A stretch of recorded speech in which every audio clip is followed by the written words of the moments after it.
প্রশ্নে বলা হয়েছে একটি ভোটদান কেন্দ্রে 4% ভোটার ভোট দেয়নি, বিজয়ী প্রার্থী মোট ভোটের 52% ভোট পেয়ে 3200 ভোটে জয়লাভ করেন।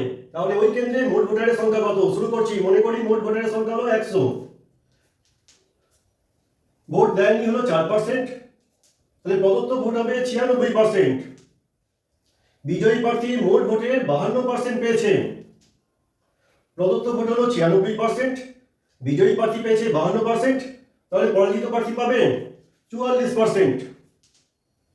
বিজয়ী প্রার্থী এবং পরাজিত প্রার্থীর প্রাপ্ত ভোটের পার্থক্য 52% মাইনাস 44% সমানই হলো 8%। এই 8% সমানই হলো 3200, 1% সমান হলো 3200 বাই 8, 400। আমাকে নির্ণয় করতে হবে মোট ভোটারের সংখ্যা, অর্থাৎ 100% এর মান। 400 কে 100 দিয়ে গুণ করলাম, 1 2 3 4, 40,000, অর্থাৎ মোট ভোটারের সংখ্যা হলো 40,000। অপশন নম্বর বি হলো সঠিক উত্তর।